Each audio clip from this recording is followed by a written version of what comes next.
faz com que haja um entendimento não só racional, mas espiritual, principalmente espiritual.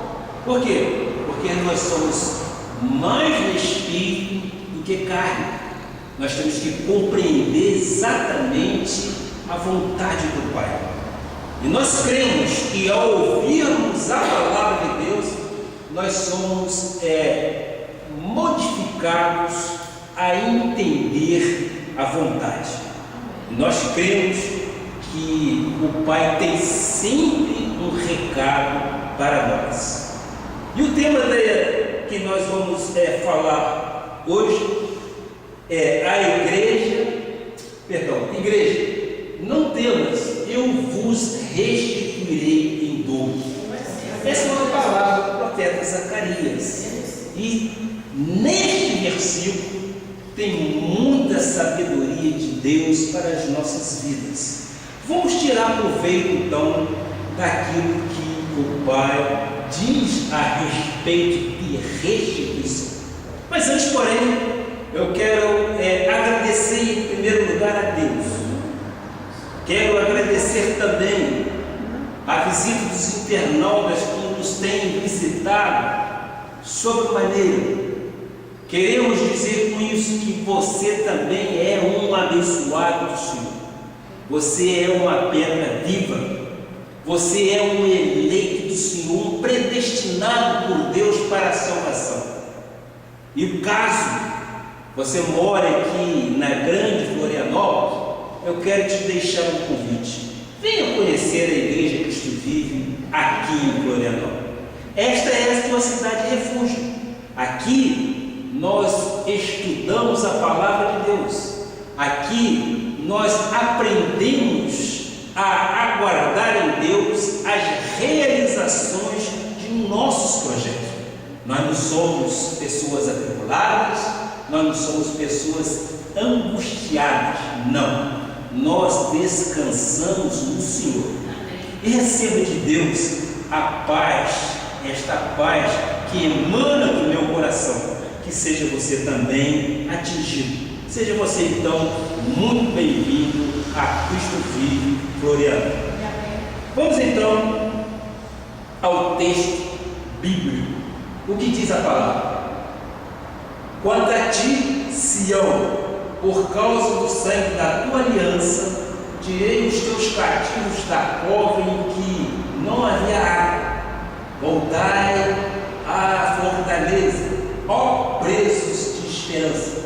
Também hoje vos anuncio que tudo vos restituirei em dobro. Receba de Deus a restituição do Senhor. Oremos ao Pai. Senhor Jesus Cristo, como é bom e quão suave é que os irmãos vivam em união. Aqui nós estamos mais uma vez, domingo após domingo, para em primeiro lugar te oferecer um culto racional a Ti, para te oferecer louvores, para orarmos ao Pai, porque sabemos que a resposta vem do Senhor. E agora neste momento, meu Pai, eu quero levar o meu pensamento cativo à Tua obediência. Me dê sabedoria, unge os meus lábios, unge sim minhas cordas vocais, para que eu possa, nestes 45 minutos, trazer aquilo que queres à igreja. Eu oro, meu Pai, pelo internauta que nos assiste. Faça mover, faça com que eles creiam que, se porventura o gafanhoto lhe tirou alguma coisa, o Senhor é o bom pastor, e o Senhor há de restituir tudo aquilo que o gafanhoto levou. Pai, eu te agradeço por este momento e declaro conhecimento vindo de Ti, em nome de Jesus. Amém e amém. Glória a Deus. Meus filhinhos na fé, meus amados e queridos irmãos em Cristo Jesus, eleitos, escolhidos para viverem uma vida superior. para viver uma vida completamente voltada para o Pai. Vocês são as ovelhas de Cristo. Vocês são as ovelhas que Ele mesmo trouxe a este ministério para ser apacentada por nós. As ovelhas são de Jesus Cristo. Amém. E Ele quer fazer com que tu compreendas verdadeiramente qual é a vontade do Pai. Estamos revivendo o que aprendemos ao longo dos estudos bíblicos em que fizemos em nosso ministério. Queremos conhecer em detalhes aquilo que Deus tem nos falado ao longo desses 3 anos. 3 anos e 2 meses que aqui estamos. Queremos lembrar a igreja de que precisamos conhecer na plenitude do Espírito Santo de Deus o que ouvimos a cada domingo nos seus 45 minutos de pregação, e que levaremos às vezes meses discorrendo, dissecando e absorvendo item por item que Deus tem nos mostrado. Estamos lembrando o que disse o Senhor sobre voltar à fortaleza. Fortaleza é a igreja. De que as profecias geram segurança e tranquilidade no mover de nossas vidas. Só Deus pode manifestar o poder consciente de que Ele é poderoso, de que as promessas eternas, de que Deus só se manifesta por causa da vida congregacional. Nós estamos em obediência ao Pai e nós precisamos unidos estarmos fortes, conscientes e seguir o ensinamento do altar da igreja. Para quê? Para que pratiquemos os ensinamentos bíblicos, estejamos então criando defesas para a hora em que vier as crises, para a hora em que vier as preocupações, os medos e os sentimentos negativos que possam querer paralisar a nossa vida. Eu pergunto, por que estamos falando tudo isso?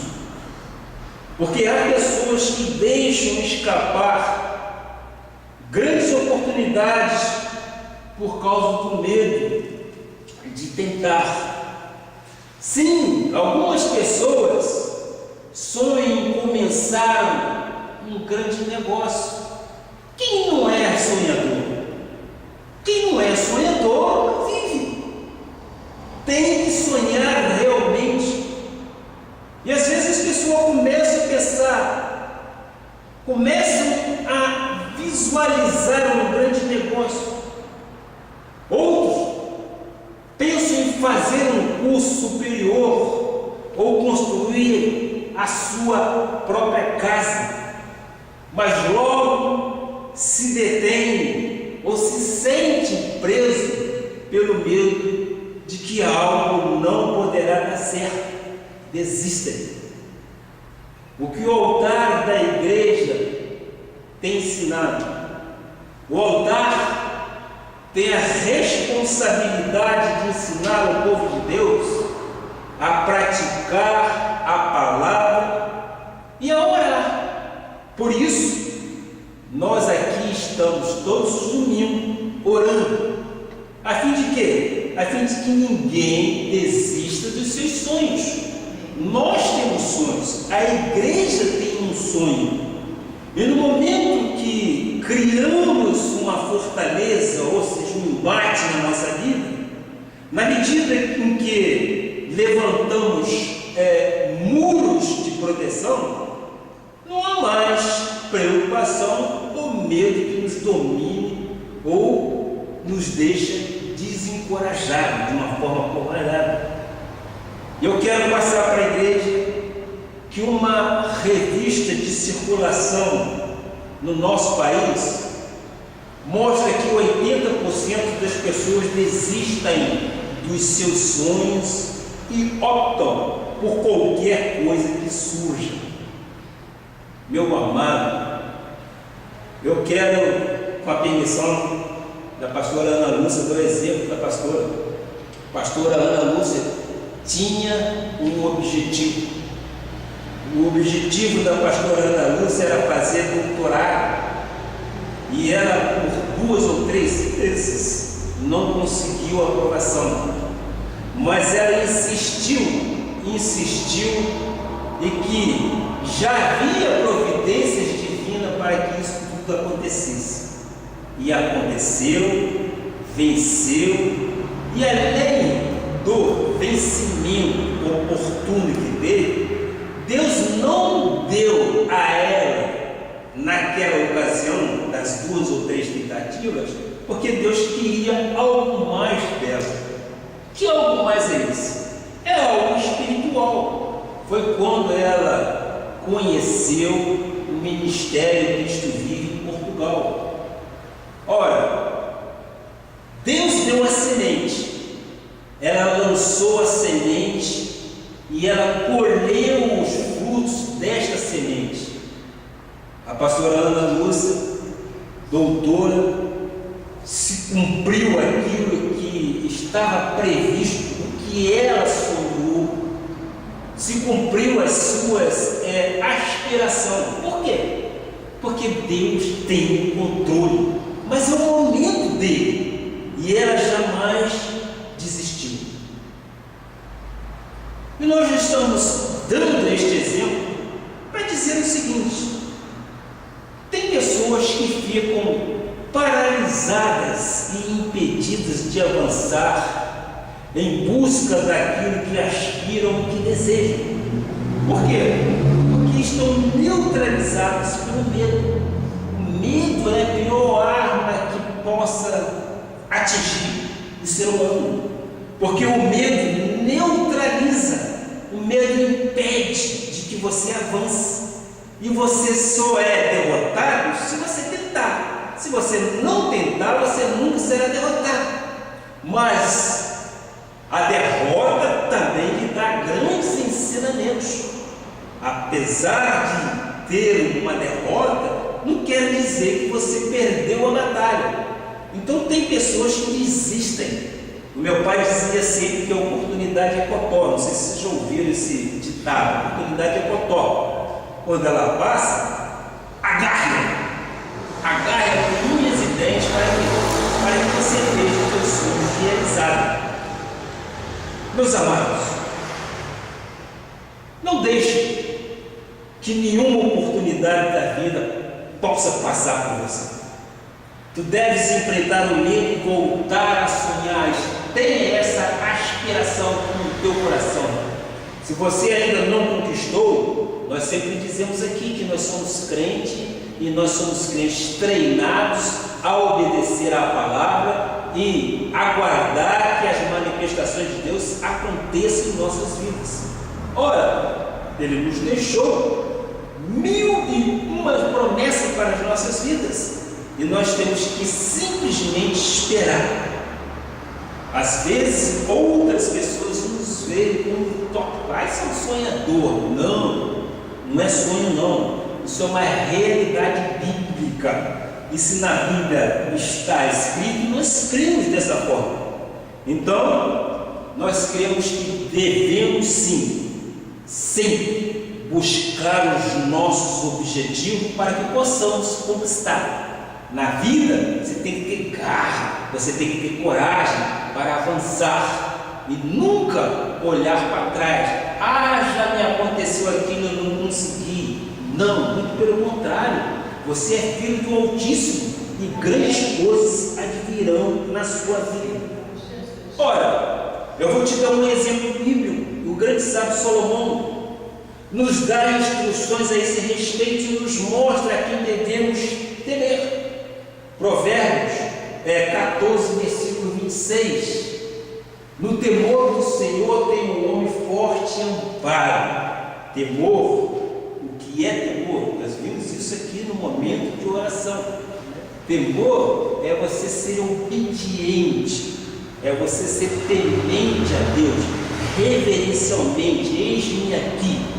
Então o grande sábio Salomão diz: no temor do Senhor tem um homem forte e amparo. Ele está amparado. Por quê? Porque ele é obediente.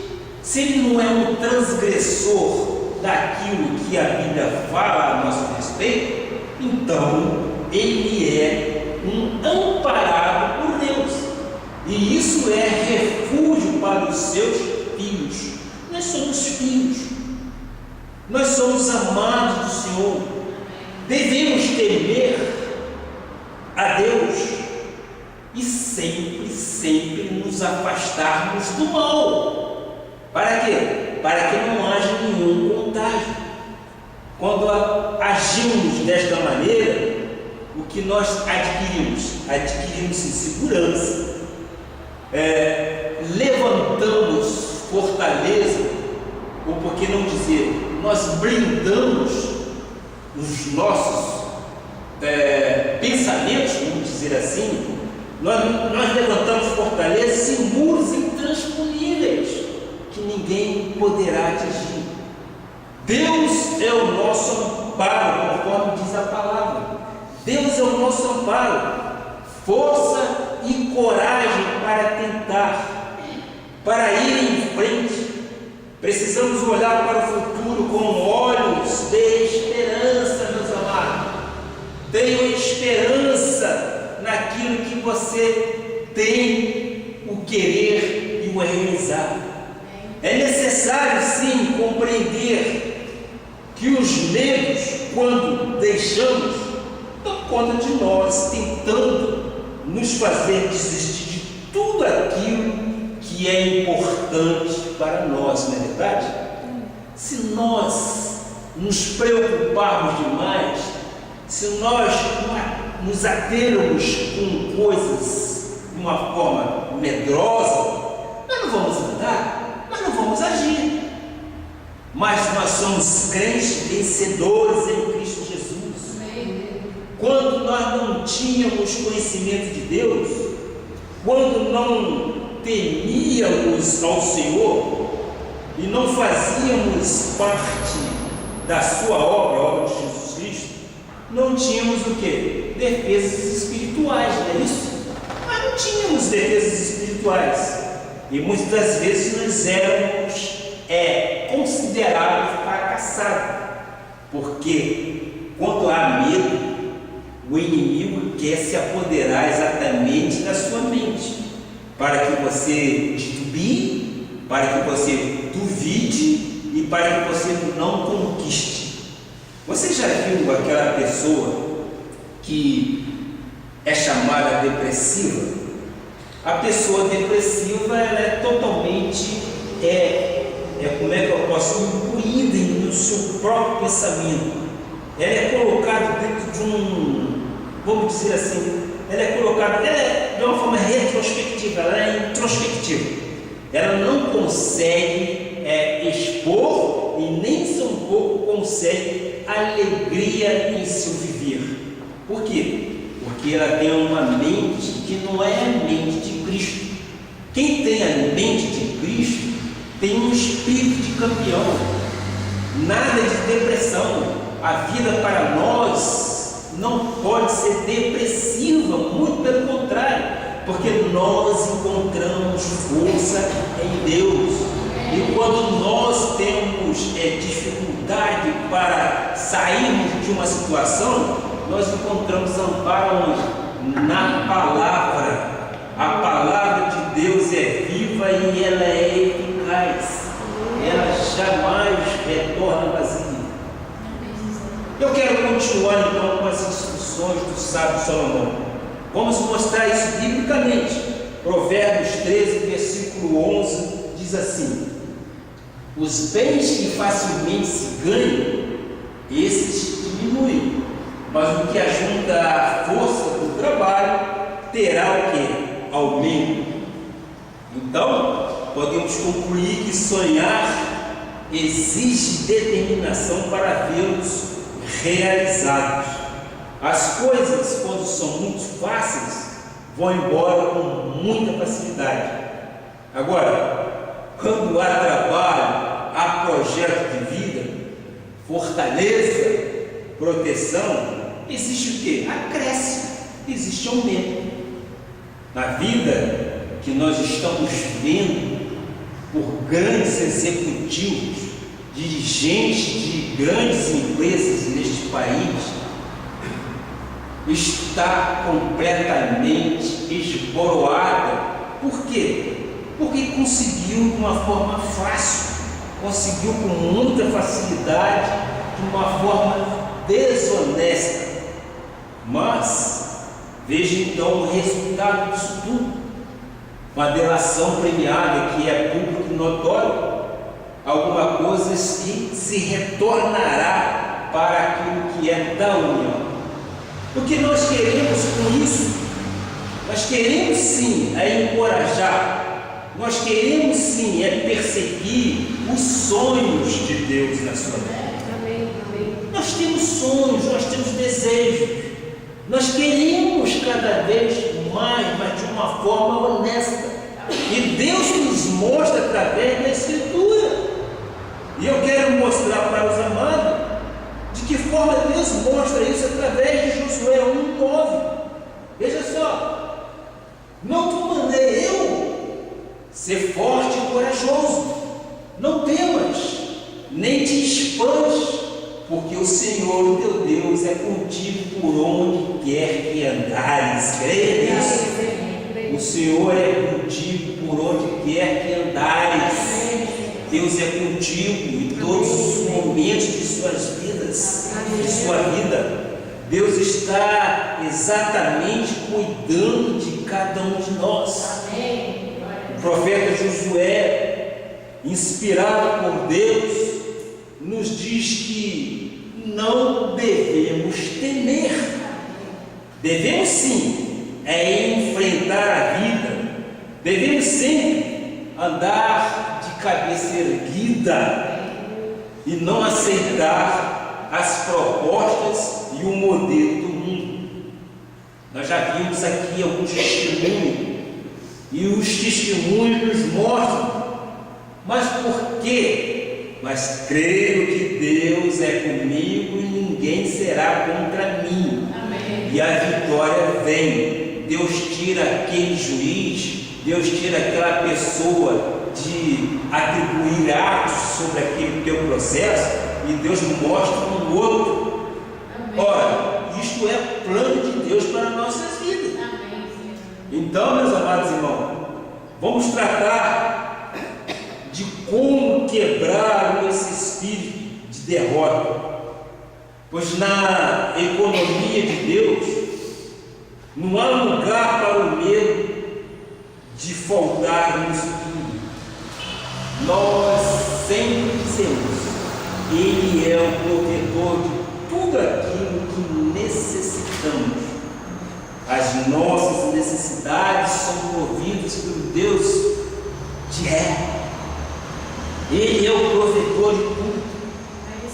Davi disse que, mesmo o velho, nunca viu um justo desamparado. Por outro lado, sei que esse tipo de medo surge porque a situação econômica do nosso país não é das melhores. Nós passamos às vezes por situações difíceis e muitas das vezes a pessoa fica amedrontada.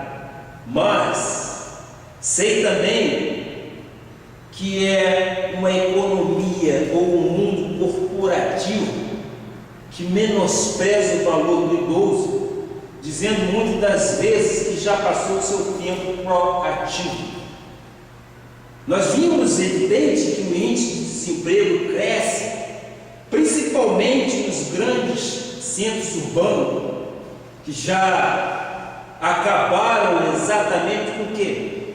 Com as chamadas obras padrão FIFA. Isso como um gerador de emprego muito grande. Mas está declinando, está acabando. Agora vem as Olimpíadas, ainda temos 2 anos de crescimento, talvez, daquilo que nós precisamos para a geração de emprego. Mas quando acabar isso, o que poderá acontecer? Então, quando olhamos o mundo à nossa volta, enxergamos cada vez mais o que? Injustiças. O sistema mundano é assustador. Só que Deus não está debaixo do controle do mundo. Não, Deus não está debaixo do controle do mundo, em hipótese alguma. Por isso, não devemos temer a faltas, porque temos um Deus provedor de todas as coisas. Por causa do medo de passar necessidade no futuro, muitos eleitos não fazem o que Deus manda. Outros estão fazendo coisas que não deveriam, como, por exemplo, trabalhar em vários lugares, abrindo mão do tempo com a família e com a igreja. Isso também é uma forma equivocada. A igreja, como diz a palavra, busca o reino e sua justiça em primeiro lugar, que as demais coisas vos serão acrescentadas. Quando você consegue exatamente trabalhar, mas jamais deixar os atos da casa do Pai, você está progredindo. Você está jogando em várias áreas. Por quê? Porque há diversificação de conhecimentos. Então se precisa sim aumentar, lastrear o seu entendimento para que você possa produzir. Não podemos pensar que o amanhã será pior do que o hoje. A Bíblia diz que Deus dá aumento. Sobre isso, gostaria de falar sobre alguns princípios bíblicos. Nada, absolutamente nada de utopia.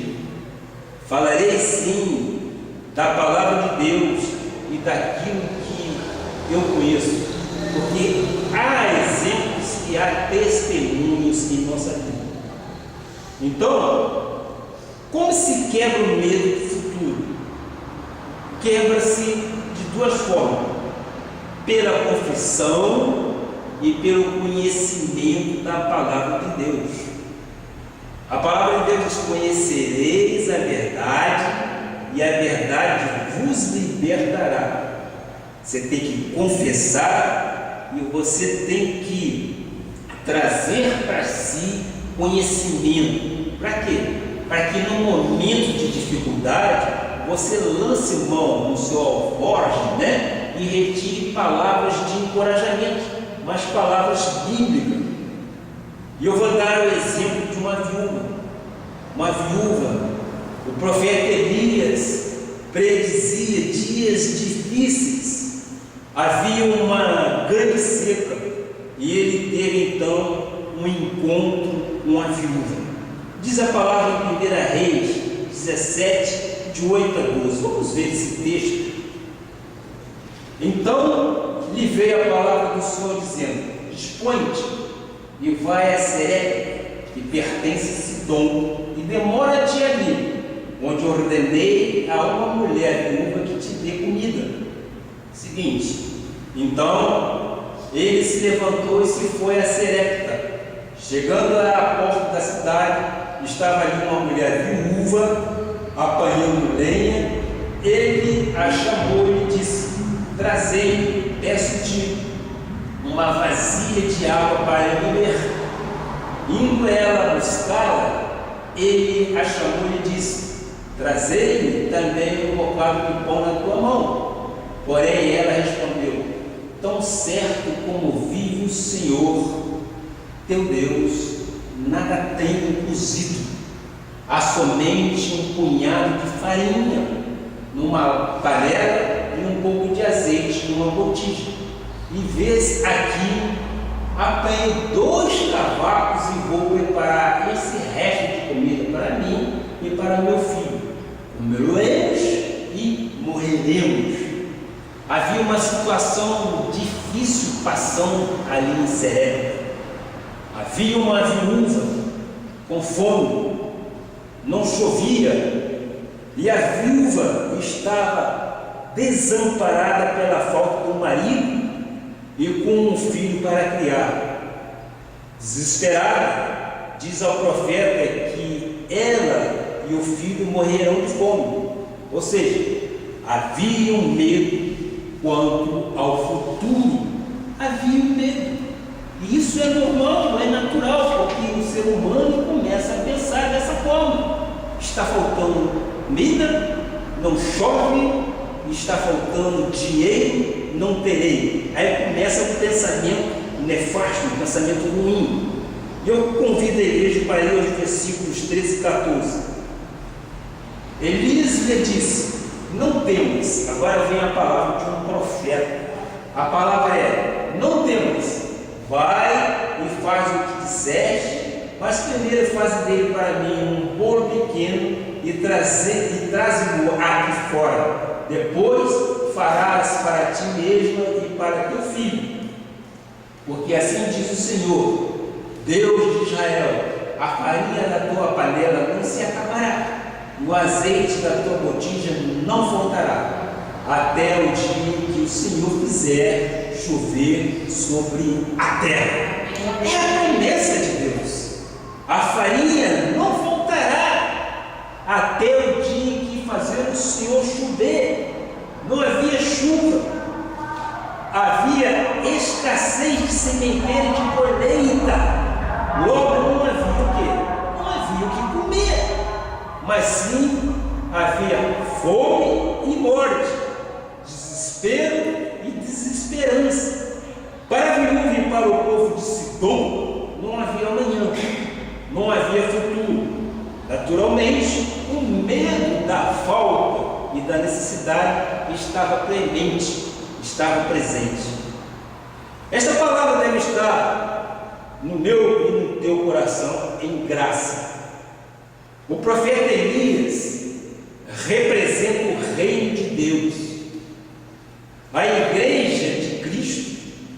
O que o Senhor nos mostra com essa história é que Ele quer prioridade em tudo.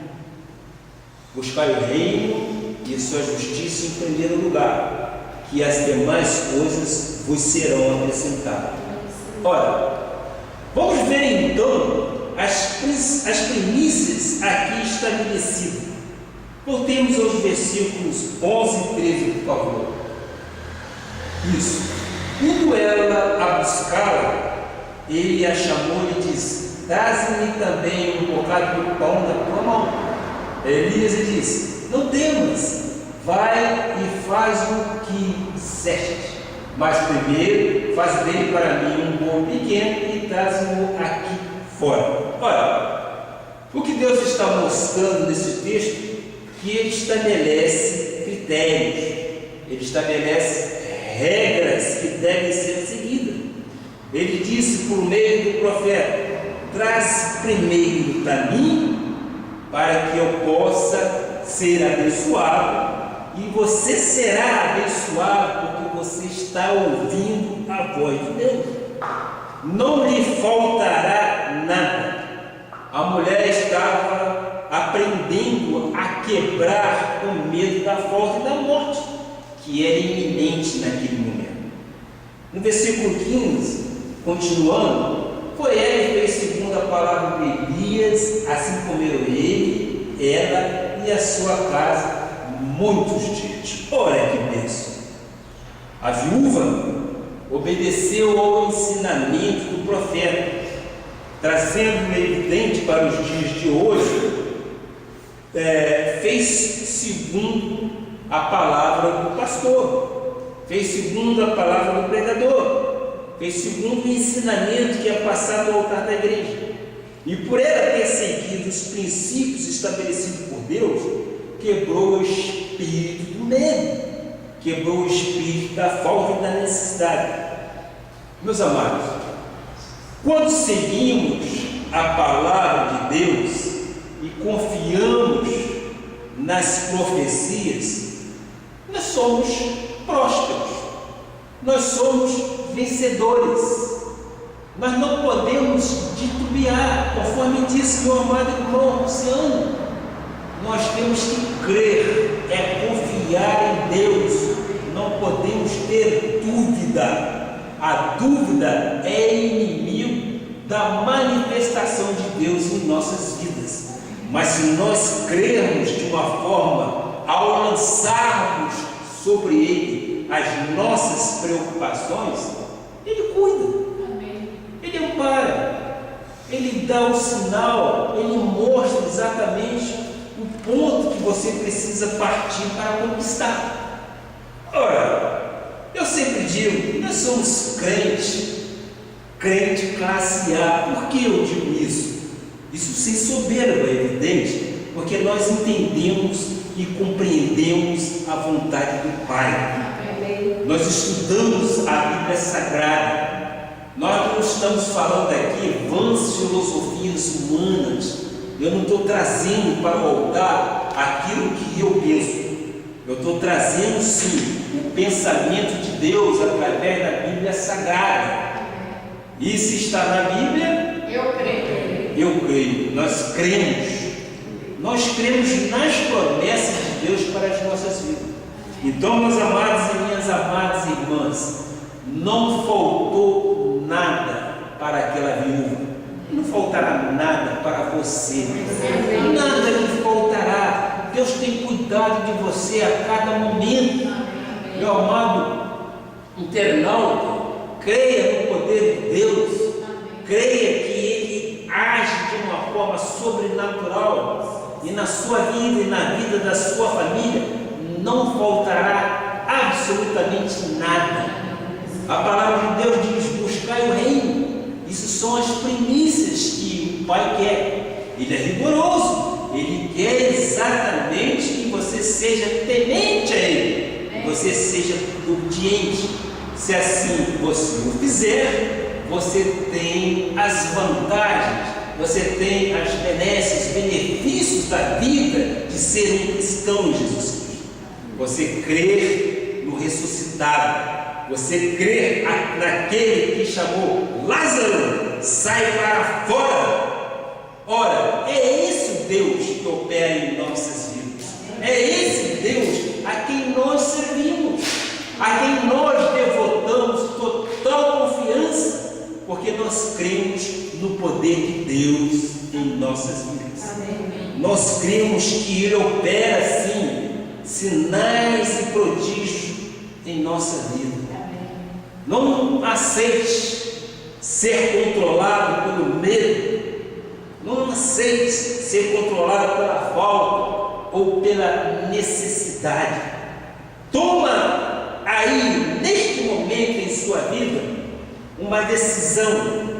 O Senhor Jesus Cristo é a fonte de todos os nossos recursos. Ele é o superior, Ele é o provedor.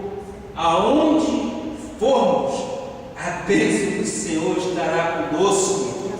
Receba de Deus a bênção para as nossas vidas. Amém. E Ele já dizia lá no Velho Testamento: nós somos abençoados com todas as sortes de bênção. Então, receba uma porção dobrada de Deus.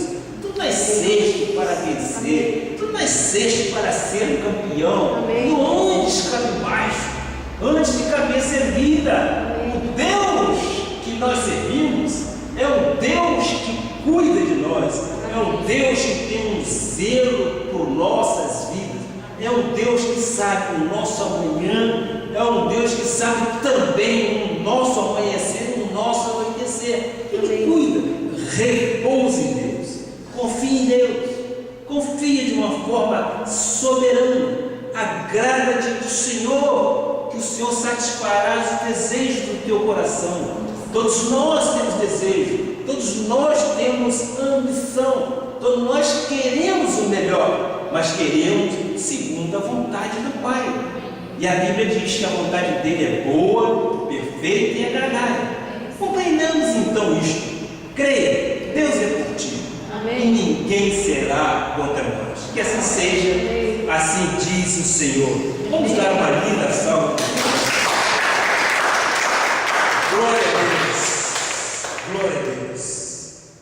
Queremos agora, neste momento, convidar a igreja para participar do momento sublime, que é o momento da ceia do Senhor.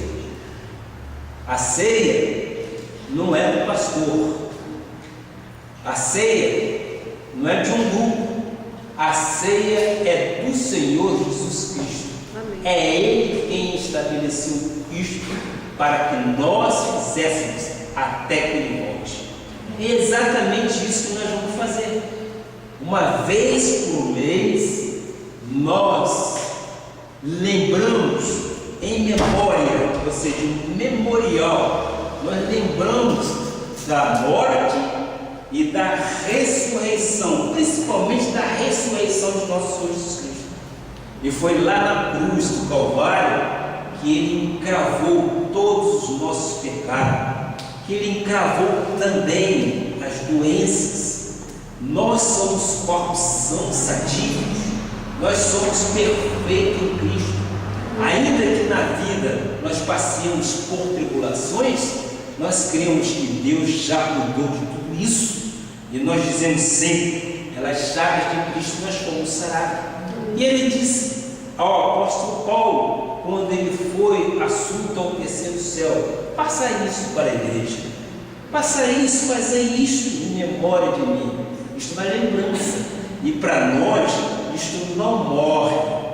É um motivo de cada vez, uma vez por mês, nós lembrarmos daquela via cruz em que Cristo passou, em que Cristo foi crucificado, mas que Ele vive em nós. Ele foi ressuscitado entre os mortos, então Ele está em nós, e Ele diz que nós somos imagem e semelhança dEle. Se somos imagem e semelhança de Cristo, nós somos pessoas perfeitas para Cristo. Bem? Vamos então, eu convido minha esposa, a nossa diaconisa Givanete, a pastora Ana Lúcia, que distribua os elementos da ceia do Senhor, para que possamos então ter esse momento de comunhão para com o Pai. Pega exatamente para mim e para você. Fiquemos de pé, só para a gente descansar um pouco.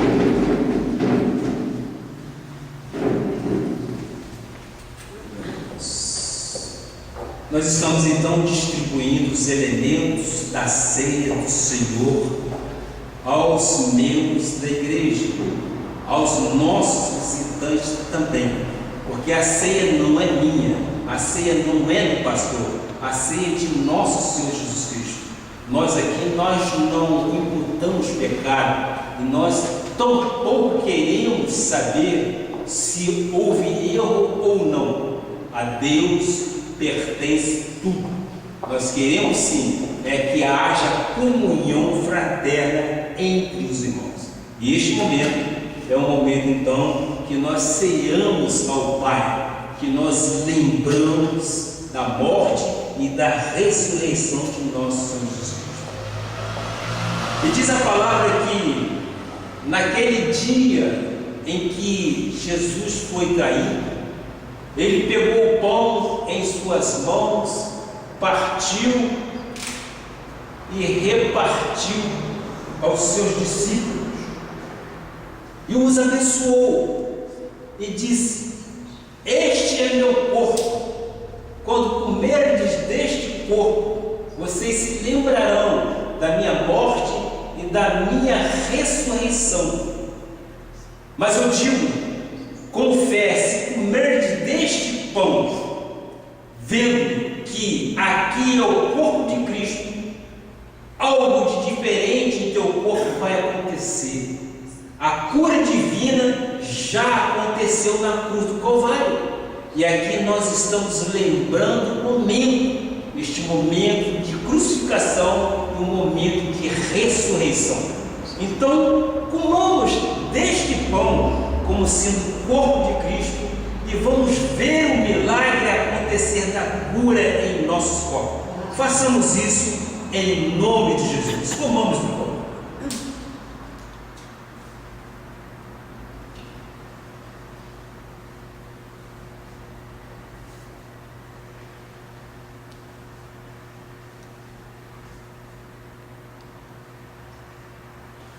Glória a Deus. Glória a Deus.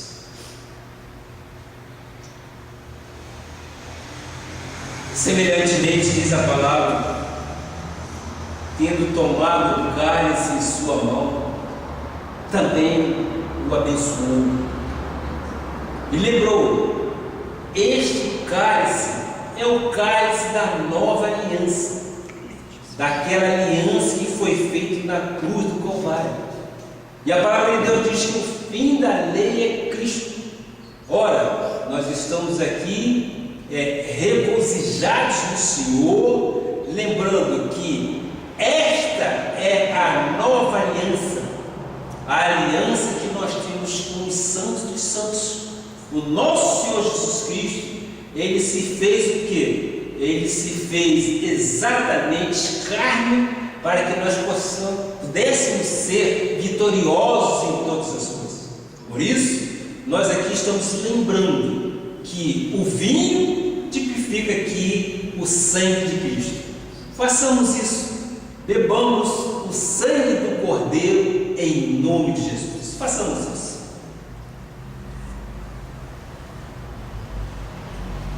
Glória a Deus. Glória a Deus. Glória a Deus.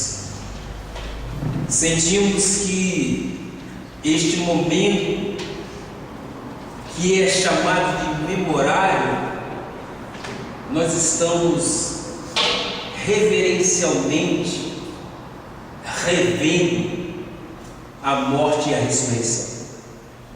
Que a ressurreição esteja estabelecida em nossos corações, como sendo imagens e semelhança dele, Jesus Cristo. Deus em nós é a esperança da glória. E assim nós terminamos mais esta reunião. E quero convidar a todos, domingo que vem, às 19 horas, estamos estabelecendo, por entendimento divino, um novo horário. Aqui vamos permanecer durante o verão, neste novo horário, 19 horas até as 21 horas. Então, se você tiver um amigo, um familiar, traga à igreja. Venha, sim, muitas vezes reconciliar com o Pai. Aqui nós estamos de braços abertos para receber todos, em nome de Jesus. Nós temos um louvor para encerrar.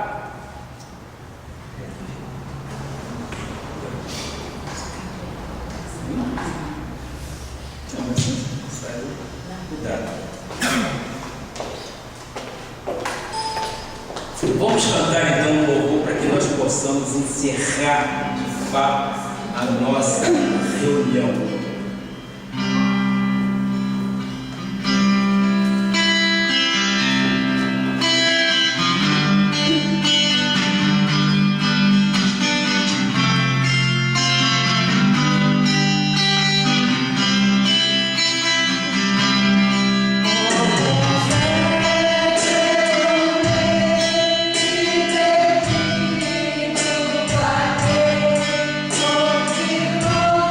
Sim.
vamos dar então a bênção apostólica.